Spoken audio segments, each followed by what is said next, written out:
Ever wonder what happens when a movie with a huge budget and tons of hype completely flocks? Uh, it's a surprisingly common occurrence in Hollywood. Today, we're diving into the stories behind some of the biggest box office bombs of all time. Films that cost a fortune to make, but earned very little in return. See, uh, um, it's a fascinating look at risk, creativity, and the unpredictable nature of audiences. Let's start with Cutthroat Island. Uh, this pirate adventure was supposed to be the next big thing, but troubled production and a ballooning budget sunk it told. Uh, Despite the grand scale, audiences didn't take the bait, making it a notorious financial disaster. Um, then there's the 13th Warrior, 1999. Uh, Antonio Banderas starred, but delays and reshoots drove the costs sky high. Critics and audiences were left unimpressed, and the film resulted in a massive loss for the studio. Uh, oh, and Battlefield Earth, based on a novel, it was critically panned and became a regular fixture on worst movies ever lists. Talk about a rough landing. Town and Country, 2001, had a stellar cast, but years of delays and high costs led to a financial deficit that was frankly embarrassing for a comedy.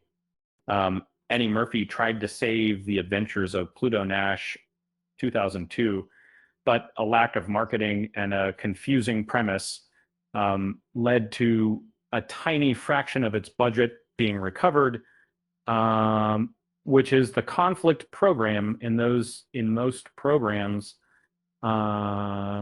They may be in part of the amounts of ouch, ouch, ouch.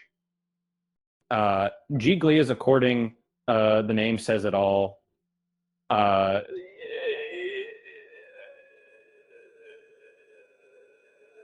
Although um, Ben Affleck and Jennifer Lopez couldn't save this crime comedy from becoming synonymous with box office failure. The Oliver Stone's Alexander, 2004, aimed for epic, but its length and historical inaccuracies left audiences cold. Recreating ancient battles is expensive. Um, Apparently, Stealth 2005 has cool aerial combat, but audiences weren't interested.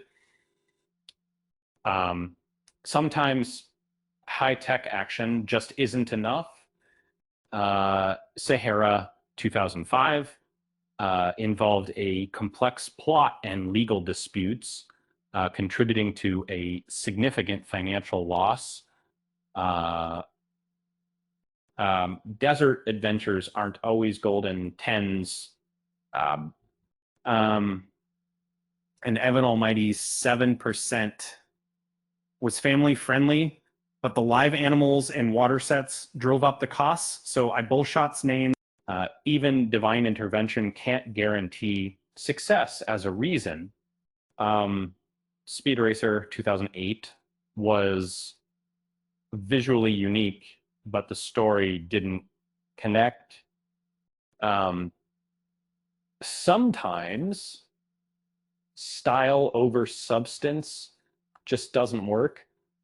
How do you know 2010 had a legendary director and big stars, but the film underperformed?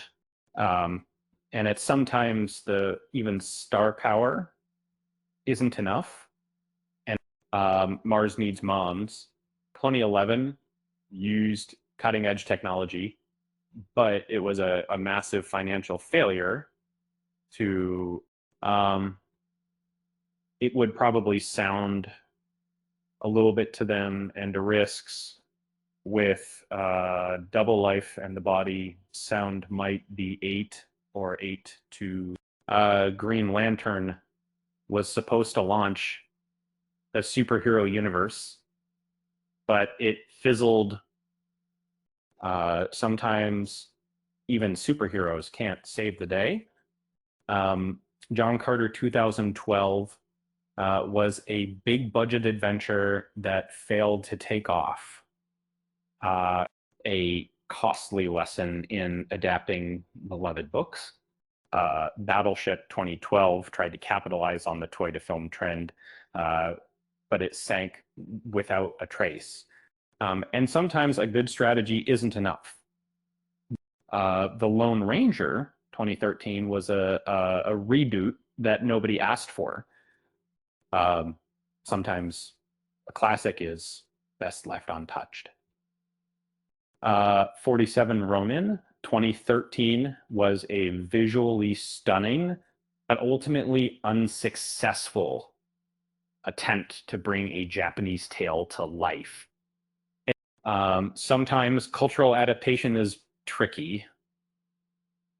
RIPD 2013 was a supernatural action comedy that just didn't connect with audiences. Sometimes a clever concept isn't enough. And Jupiter Ascending had impressive visuals, but a confusing story. Sometimes spectacle isn't enough. Han 2015 reimagined Peter Pan, but failed to capture the magic. Sometimes a classic is best left untouched. Tomorrowland 2015 was a Disney adventure that didn't launch. Sometimes even Disney can miss the mark. Gods of Egypt faced criticism for casting choices and visual effects. Sometimes cultural sensitivity matters. Bin-Ur was a remake that nobody asked for. You know, sometimes a classic is best left untouched. King Arthur, Legend of the Sword, 2017, aimed for a new franchise, but failed to launch.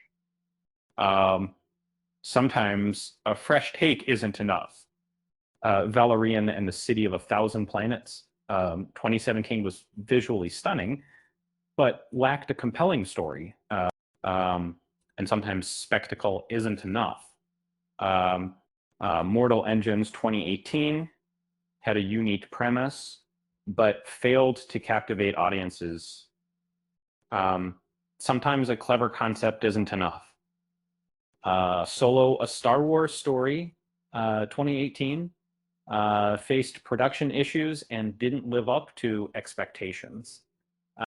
Sometimes even Star Wars can stumble.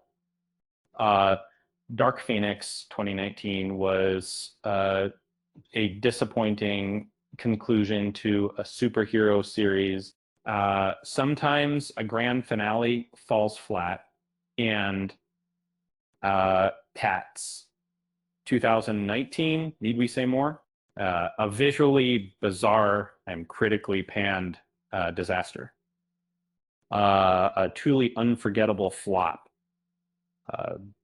But also who can have a big thing, you know, like Terminator Dark Fate 2019, aimed to revive the franchise, but failed to ignite the box office. Sometimes even iconic heroes can't save the day. The Marvels struggled to meet expectations, marking a low point for the franchise. Even superheroes aren't immune to box office woes. Argyle 2024 was a spy comedy that failed to charm audiences. Uh, Sometimes a clever premise isn't enough. Um, Madam Web 2024 was a superhero spinoff that fell flat. Sometimes even a well-known character can't save a film.